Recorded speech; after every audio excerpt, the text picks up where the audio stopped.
You think the Portland, Vancouver housing market is a little bit crazy right now? We're here at Smart Money to give you some answers.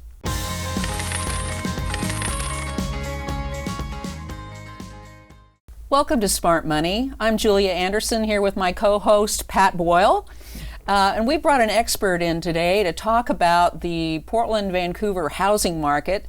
It's easy to kind of touch on the basics. There's not enough houses to sell, so prices have been going up, and it's just kind of crazy out there. So our expert today is Mike Lamb, who's with Windermere Stellar. Mike and I have been colleagues for a long time in covering the real estate business, and Mike's a broker. And so we're here to get a feel for what's happening with this housing market, Mike. So kind of bring us up to date over what's been going on the last couple of years. Well, the last year was really unusual because of the lockdown and so forth. So interestingly enough, though, we had record sales last year. Really? And despite being 6 weeks closed down, and so it accelerated everything, the lockdowns and COVID and so forth, like a lot of other things. It was kind of, I tell people, it's the toilet paper phenomenon. Kind of, it's like, what do I need? And it's like, I need a house, So, and toilet paper. So, but this year the market has kind of continued at that pace, and so what we're seeing is record demand. My career goes back to 1980. I had mentors into the 60s, and I worked with people that went back to the end of World War II and during my career, and no one practicing today has ever seen a market like this. And probably the only analog I can think of is maybe when the GIs came back after World War II, that market might have been somewhat similar. It's characterized by shortage of inventory. We have never had so little inventory. In fact, I looked yesterday in Clark County, there were 683 residential listings in all of Clark County in all price ranges. 683. That's all. So what's happening really with inventory because of this record demand is listing activity has not been weak. In fact, in June, we had year-to-date listings were better than all but two of the last 10 years, year-to-date listings. So essentially, what we're doing is we're living hand to mouth. So you track something I know called days on market. And I looked at your most recent report, and back in the 80s when I was covering real estate at the Columbian newspaper, days on market meant that your house could sit there for sale like for months. It could be 90 days. And now we're down to 16 days is all it takes to sell a house. Yeah. And the average price is over $500,000, right? Right. Yeah. Yeah. So what kind of buyers are you seeing? Well, we're seeing buyers of all kinds. First-time home buyers, boomers that are resizing. We may want to talk about that. It's the gamut. We've just never seen so many buyers. Well, let's talk about prices. Can you give us an idea of how prices have gone up in the last 12 months? How many zeros? Well, both median residential sale price and average sale price in June were up about 20%. Year over year. Year over year. Goodness. And if you look at the only way to know for sure is to do what I would call a paired comparison. Same house, a year ago, 6 months ago, today, and what it is. In some cases, it's the individual houses, individual neighborhoods are going up substantially more. The market is kind of crazy, actually. It's not, one of my younger colleagues was frustrated. He said, "This makes no sense." And I was saying, "Yeah, it doesn't. And you can't apply, what you'd normally think of as a market to this kind of situation because it's demand driven." Which kind of property is the hottest? Are condos going well? Are McMansions going well? What's the hottest, or are they all hot? In my specialty area is Clark County, so I can speak to that. The surprising one for me is residential on acreage is hotter than I've ever seen. It's absolutely crazy. Condos much less so. the houses that are hot, and there's not. Julie remembers when the lower price ranges were the hottest. We see strong market in all price ranges. Even in the $1 million plus range, we're seeing multiple offers and quick sales, and so it's pretty much across the board, surprisingly. Now, Mike, I see a lot of construction going on here in the Portland metro area and in Clark County. It seems like everybody who can possibly build a house is building a house right now. So there seems to me that the industry is trying to respond. They know that there are buyers out there, so they want to get these houses up and sold. Has that become a challenge as well in terms of the construction industry? I mean, what's your outlook for this balance between inventory and buyers coming back into some kind of reasonable balance? I'm not optimistic that we'll see that anytime soon. The pace of building is slower now for a number of reasons. And if you look at the time frame to get from, let's do a subdivision on this bare land to finished houses on that, in Clark County is typically over 3 years. 3. Yeah, at least. So, there's no quick fix, and Richfield is just blown up with new construction, but that's been quite a long time in the making. If you haven't been there, you drive out and you go, wow, look at all these houses. But now, I know Windermere has offices all over the Northwest. Are you hearing the same kind of thing from your other offices? Is everybody seeing this same catch-up on the construction side, but yet it's hard to get a house out of the ground situation? Yeah. Is that pretty much the way it is? In Washington, it is for sure. The state of Washington. I don't think we can build our way out of the problem, honestly, because there's so much demand. Most of the brokers I talk to, my colleagues and others, we have so many unsatisfied buyers. If nobody else came in, no other buyers came in the market, it would probably take us 2 years to satisfy all the buyers based on what inventory we have. Wow. So, what is interesting to me is this year we're probably going to set a new record for sales year to total date, number of for houses total sold. And we're going to do that with no inventory. We're going to do that just selling stuff as it comes on the market. And that's never happened before. I mean, it's really unusual, really interesting. I have 2 questions.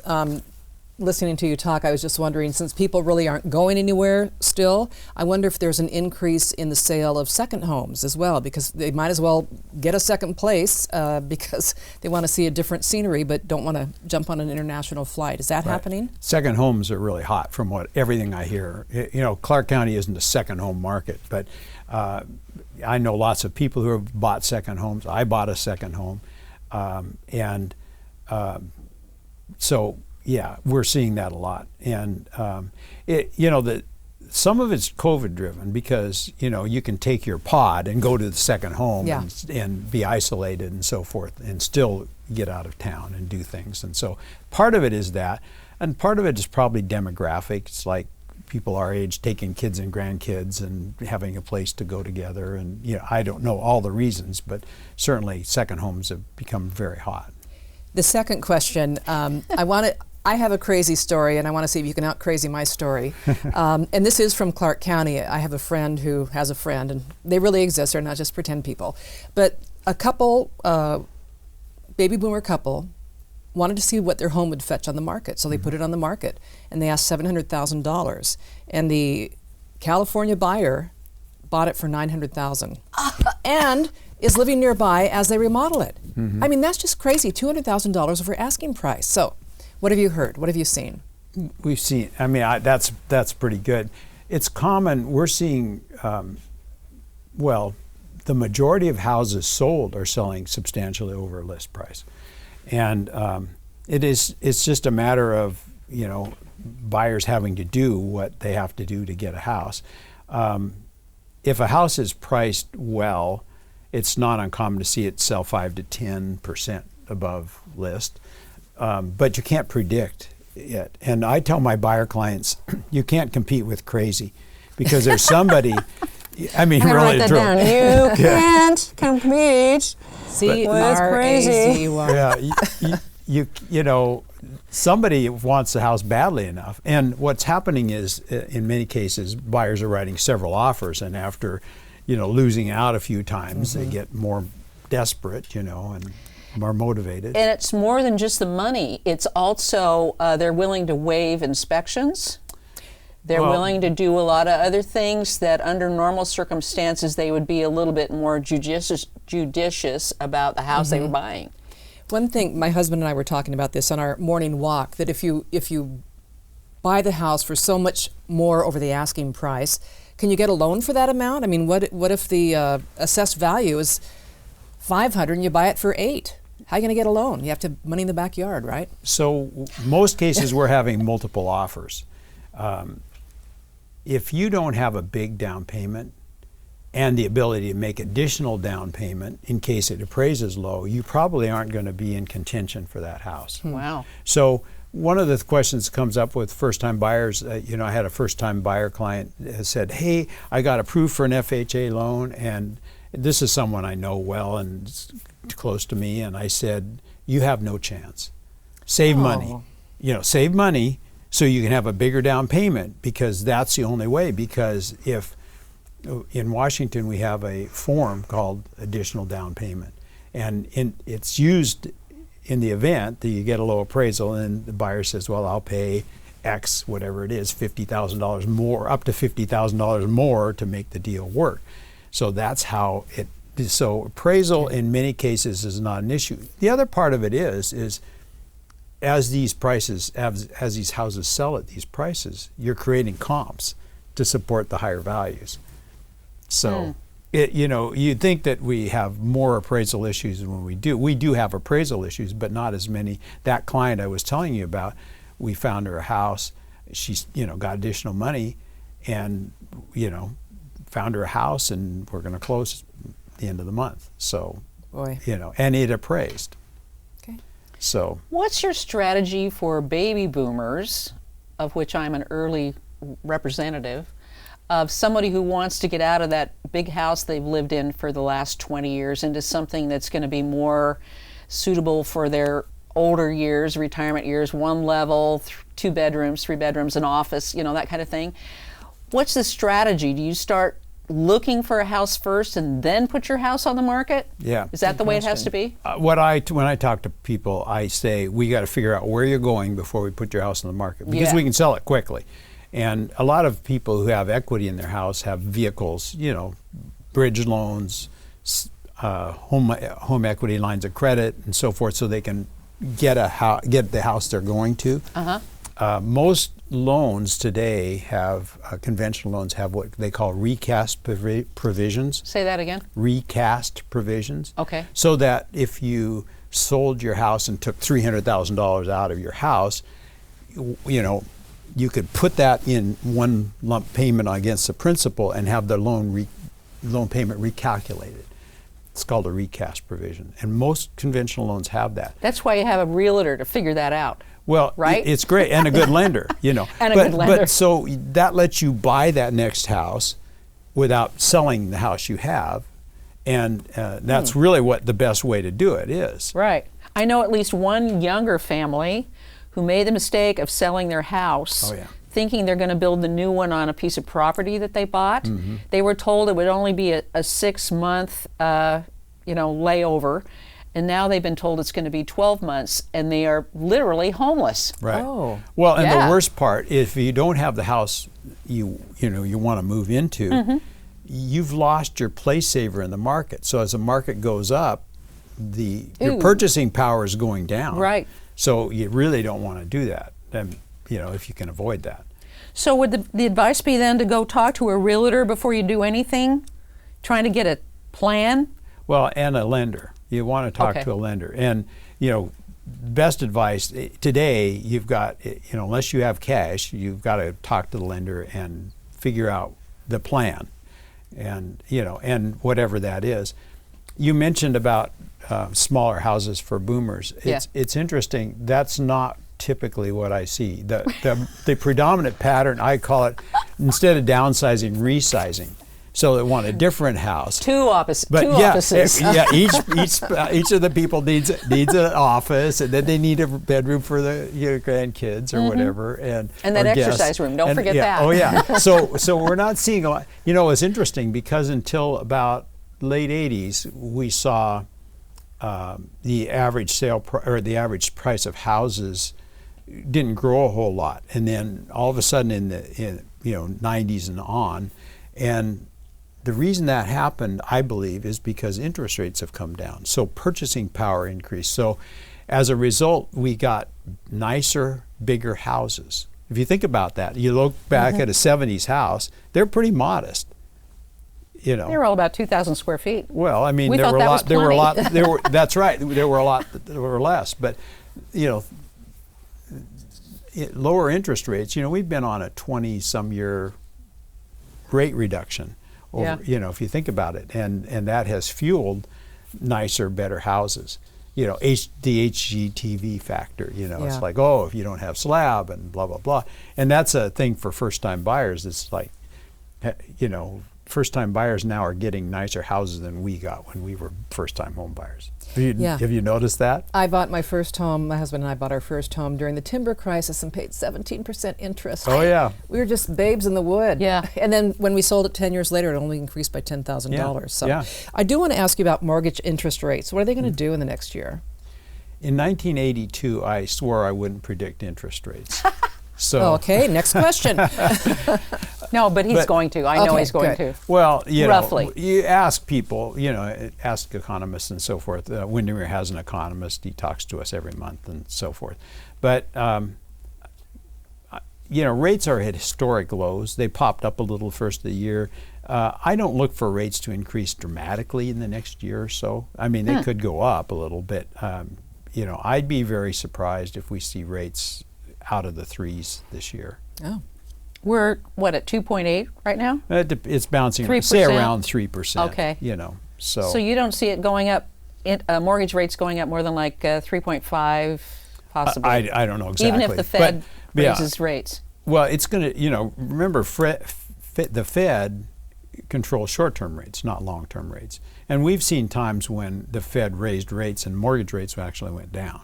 Okay. So, Well, here's our last question for you, Mike, and it goes back to buyers. And so I wanted to ask you, what's your top 3 suggestions for a first-time buyer? But you're saying that all buyers are lumped into the same challenge right now, and that there's a limited inventory and prices are going up, and you're getting outbid on a house you'd like to buy. So, what is your advice? What are your 2 or 3 tips for a buyer? Yeah, okay. First of all, I would say be prepared. So don't even start to look for a house until you've gotten your financial, piece in order. Okay. Talk to a lender, get pre-approved, have that all done. And, if you don't have money, get money. I don't know about you guys, my parents provided the down payment for my first house. I mean, did. that's the American way, right?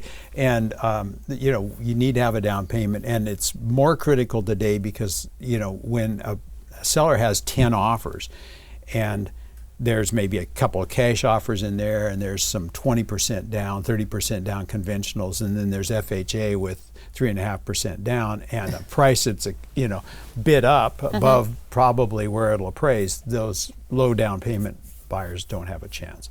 So be prepared, talk to a realtor, and come up with a plan. And, I think you need to be patient. One of the things that is really hard is that you lose a few houses and you tend to want to get desperate. And there needs to be an adult in your room. Hopefully your realtor will be the adult that will say, just calm down, be patient, because you will eventually find the right house. And what you don't want to do is you don't want to make significant concessions to what's a good house for you. I've seen. Or what you can afford. Well, yeah, I mean, you can't do more When than you say you can good, you afford. mean But I afford, mean, yeah. you know, does it really meet your needs? It's like, because I've heard this from buyers, and I know everybody else has. It's like, well, we really wanted 3 bedrooms, but maybe we just have to accept 2. And it's like, yeah, but you got 2 little kids and another one on the way. You know, I mean, or whatever. you know. Exactly. So one of the ways we've seen it is concessions to location, for example. So what we saw in the 2000s in the boom and prior to the housing bubble was I saw people making concessions on location, buying homes in locations that weren't optimum for them, and just because they got desperate and wanted to buy. And then later they were like, oh, that was a mistake. You want to try location, right? want to try you want to try to avoid making a big mistake, and so you don't want that desperation to get a house to cause you to make. I mean, everybody makes concessions on a house, but you want to be smart about that, and so you need to be patient. You need to be prepared, and the right house will come along. I have when my kids were going to college in Pullman, we decided to buy a house there. We made 5 offers. This is years ago, but we made 5 offers on houses until we got a house, and the house we got was the best house. And I've had lots of buyers tell me that. It's like we eventually ended up with the right house if we were patient. So we have been talking with my good friend Mike Lamb, who's with Windermere Stellar, about housing prices in the Portland, Vancouver market. And the takeaway for me, Pat, you can't compete with crazy. That should be a bumper sticker. So, Mike, thank you so much. I think you've really helped a lot of people. You've helped me. Oh, thank you. And I'm not even buying a house right now. Thank you Great so to much. talk to you. Here Thanks. at Smart Money. For more information, go to my website at 60andsingle.com.